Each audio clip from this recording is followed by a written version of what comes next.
I am Dr. Tirupati, Senior Consultant Pulmonologist, SIMS Hospital. இன்றைக்கி நான் sleep apnoea பற்றி சில இம்பார்ட்டன்ட் மெசேஜஸ் உங்களுக்கு சொல்ல போகிறேன். கொரட்டையை தாண்டிய மூச்சு அடைப்பாடு தூக்கத்தில் ஏற்படுறது தான் நம்ம ஸ்லீப் அப்னியான்னு சொல்கிறோம். அதுக்கு உடல் பருமன் ஒரு மிக முக்கியமான காரணமாக இருக்குது. அதுபோக உங்கள் லைஃப் ஸ்டைல் மெசேஜ், உங்கள் ஸ்மோக்கிங் உள்ளவங்களாக இருக்கிறது அல்லது ஆல்கஹால் நிறையா எடுத்துக்கிறவங்களா இருந்தாலும் அந்த ஸ்லீப் அப்னியா வர்றதுக்கான சாத்தியக்கூறுகள் அதிகம்.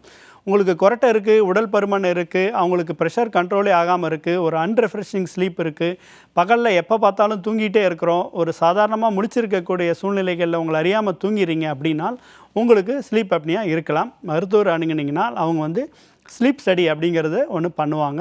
அந்த ஸ்லீப் ஸ்டடியில் என்ன அளவுக்கு உங்களுக்கு தீவிரமாக அந்த ஸ்லீப் அப்னியா இருக்குதுன்னு கண்டுபிடிச்சிட்டு அதுக்கான சிகிச்சை தருவாங்க. அதுக்கான சிகிச்சை என்னன்னு பார்த்தீங்கன்னா, இன்றைய தேதியில் நம்பர் 1 ட்ரீட்மெண்ட் சிபேப் தெரப்பி, அதாவது கண்டினியூஸ் பாசிட்டிவ் ஏர்வே ப்ரெஷர் அப்படிங்கிற தெரப்பி தான். அதில் ஒன்றும் இல்லை, காற்றை வேகமாக உள்ளே செலுத்துகிறாங்க. காற்றை வேகமாக உள்ளே செலுத்தும் பொழுது அந்த காற்றுக்குழாய் அடப்படுறதை அந்த காற்றினோட வேகம் தடுத்துருது. அதனால் அந்த ப்ராப்ளம் வராமல் தடுத்துருது. இது போக இந்த தாடையை முன்னோக்கி இழுக்கக்கூடிய ப்ரொசீஜர்ஸ் டென்டல் சர்ஜன் பண்ணுவாங்க. நான் முன்னாடியே சொன்ன மாதிரி உங்களோட லைஃப் ஸ்டைல் மெசேஜை மாற்றிக்கிறதும் இந்த ஸ்லீப் அப்னியாவுக்கு ஒரு முக்கியமான ஐடியாவாக இருக்குது. இதை முதல்ல சஸ்பெக்ட் பண்ணுங்கள், இருந்துச்சுன்னா டாக்டரை கன்சல்ட் பண்ணுங்கள், மீதியெல்லாம் டாக்டர்ஸ் பார்த்துப்பாங்க. இன்றைக்கி நம்ம பல்மரி எம்பாலிசம் அப்படிங்கிற ஒரு டிசீஸ் பற்றி உங்களுக்கு அவேர்னஸ் கொடுக்கலான்னு இருக்கிறோம். நம்பர் 1, பல்மரி எம்பாலிசம் அப்படிங்கிறது even it can lead to death. அதை நீங்கள் புரிஞ்சிக்கணும். அதனோட காரணங்களும் ரிஸ்க் ஃபேக்டர்ஸும் அதனோட தடுப்பு முறைகளும் தெரிஞ்சிச்சுனால் இதனோட தீவிரத்தன்மையிலேருந்து விடுபடுறதுக்கு நாங்கள் உதவி பண்ணுவோம்.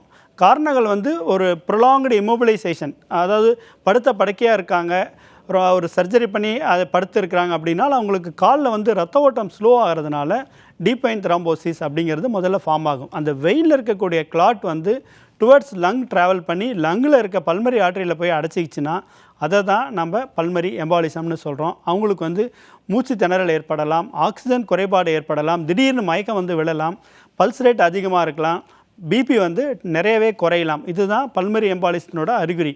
ஸோ யாருக்கெல்லாம் இது வரலாம் அப்படின்னு பார்த்தீங்கன்னா, ஒரு ஓரல் கான்ட்ராசெப்டிவ்ஸ் பில்ஸ் எடுத்துக்கிறாங்க, உடல் பருமனாக இருக்காங்க, அல்லது ஒரு கேன்சர் கண்டிஷன் அவங்களுக்கு இருக்குது, அல்லது ஒரு ஃப்ராக்சர் ஆகி பெட்டில் படுத்தே இருக்காங்க. இவங்களுக்கெல்லாம் அந்த பல்மரி த்ரோம்போ எம்பாலிசம் வரதுக்கான சாத்தியக்கூறுகள் அதிகமாக இருக்குது. இந்த அறிகுறிகள் இருக்குதுன்னு சஸ்பெக்ட் பண்ணால் நம்ம முக்கியமாக பண்ண வேண்டிய ஒரு test CT contrast pulmonary angiography அப்படிங்கிற ஒரு டெஸ்ட் பண்ணணும். அதில் டை இன்ஜெக்ட் பண்ணி அந்த இரத்த குழாயில் கிளாட் இருக்கா, எவ்வளோ தூரம் இருக்குது அப்படிங்கிறத பார்ப்பாங்க.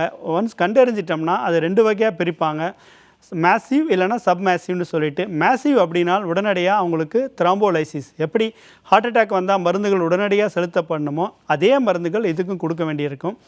மைல்டாக தான் இருக்குது, அவங்களுக்கு பிளட் ப்ரெஷர்லாம் கண்ட்ரோலில் தான் இருக்குது அப்படின்னால் அவங்களுக்கு திருப்பி ஃபார்ம் ஆகாமல் தடுக்கிறதுக்கு ஆன்டி கோஆகுலன்ஸ் அப்படின்னு சொல்லக்கூடிய பிளட் தின்னர்ஸ் கொடுப்பாங்க. அது எவ்வளோ நாள் எடுக்கணும் அப்படிங்கிறது அடிப்படை காரணத்தை பொறுத்து மாறுபடும். சில பேர்த்துக்கு 3 முதல் 6 மாதம் வரைக்கும் கொடுக்க வேண்டியிருக்கலாம், சில பேர்த்துக்கு லைஃப் லாங் அந்த ட்ரீட்மெண்ட் கூட கொடுக்க வேண்டியிருக்கலாம். இது பல்மரி எம்பாலிசத்துக்கு இந்த நாலேஜ் ரொம்பவே இம்பார்ட்டண்ட்.